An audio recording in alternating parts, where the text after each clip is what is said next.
अयोध्या से लेकर लखनऊ और दिल्ली तक एक समय था जब आजम खान का नाम भर राजनीतिक हलकों में तूफान खड़ा कर देता था। लेकिन वक्त का पहिया ऐसा घुमा कि वही आजम खान चुपचाप जेल से बाहर निकलते दिखे। उनकी राजनीतिक जमीन पर चिंताओं का धुंधले बादल से छाते दिखे हैं।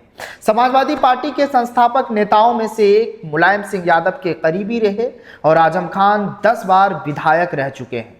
मुस्लिम समाज के चेहरे के तौर पर अपनी पहचान बनाई है।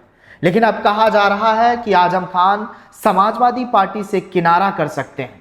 खबर यह भी है कि ओवैसी साहब के साथ पार्टी में जा सकते हैं। बात शुरू होती है 1970 और 80 के दशक में, जब सपा अस्तित्व में भी नहीं आई थी। आजम ने अलग अलग दलों के टिकट पर 4 बार विधायक बनकर अपने कद का एहसास कराया। लेकिन असल कहानी शुरू हुई मुलायम सिंह यादव के सत्ता में आने के बाद। उनकी ताकत इतनी गुना बढ़ गई कि तीनों मुलायम सरकारों में उन्हें कैबिनेट मंत्री बनाया गया और कई अहम विभाग उनकी झोली में आए। और फिर साल 2012 में जब अखिलेश यादव ने मुख्यमंत्री पद संभाला तो आजम को 8 बड़े विभाग मिले। विपक्ष तब कहता था कि अखिलेश सरकार में कई मुख्यमंत्री हैं, मुलायम, शिवपाल, रामगोपाल और आजम। लेकिन इन रिश्तों में जल्द ही दरार दिखने लगी। आजम लगातार पार्टी और सरकार पर दबाव बनाते रहे। मुलायम सिंह यादव उन्हें हर बार मनाने की कोशिश करते रहे। लेकिन अखिलेश यादव को यह बात अखरती रही कि रामपुर एक समांतर सत्ता केंद्र बन चुका है। साल 2014 में आजम खान की 7 भैंसें चोरी हुई तो जैसे उनके रसूख का चरम दिखा। पुलिस ने डॉग स्क्वाड से लेकर आधे जिले की फोर्स उतार दी और 48 घंटे के भीतर भैंसें भी मिल गई। आजम ने तंज कसते हुए कहा था कि मेरी भैंसें क्वीन विक्टोरिया से भी मशहूर हो गई। लेकिन मुजफ्फरनगर दंगों के बाद हालात बदले। आजम खान ने खुलकर सपा सरकार की आलोचना की, राष्ट्रीय कार्यकारिणी की बैठकें टाल दी और धीरे धीरे खुद को अलग करने लगे। पार्टी में दुश्मनों की संख्या भी बढ़ने लगी। साल 2016 में जब मुलायम सिंह यादव और उनके बेटे अखिलेश यादव के बीच सत्ता का संघर्ष छिड़ा, तब भी आजम दूरी बनाते रहे। मुलायम के पुराने साथी अमर सिंह की सपा में वापसी ने उनके मन की खटास और गहरी कर दी थी। पार्टी के बड़े आयोजनों से वह गायब रहते और यह बात आम हो चुकी थी।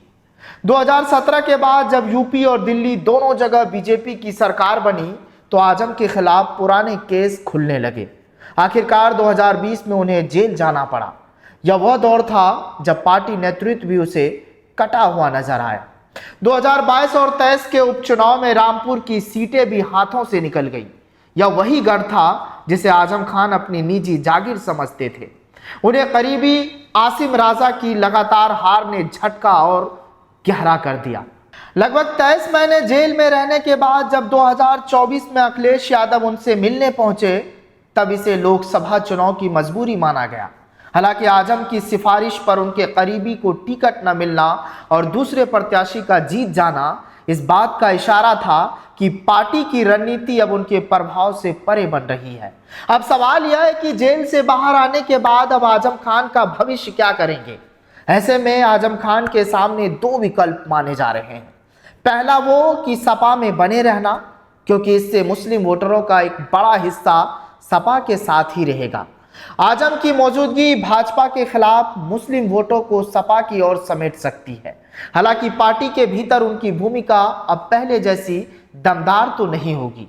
वही दूसरे ऑप्शन के रूप में वह है कि किसी अन्य पार्टी में जाना, जैसे बसपा, कांग्रेस, MIM, RLD या कोई नया मोर्चा बनाना। लेकिन इसमें नुकसान भी है, क्योंकि इसमें मुस्लिम वोटों का बिखराव होगा।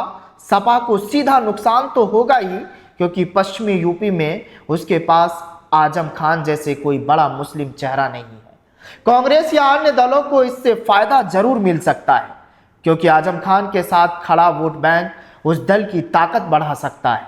सबसे ज्यादा फायदा तो भाजपा को ही मिलेगा, क्योंकि मुस्लिम वोटों के बंटने से उसकी जीत आसान हो सकती है। आप इस मुद्दे को लेकर क्या सोच रहे हैं, कमेंट कर बताइएगा जरूर। फिलहाल इस रिपोर्ट में आज के लिए बस इतना ही। बाकी ताजा तरीन खबरों के लिए देखते रहिए जनतंत्र टीवी। नमस्कार।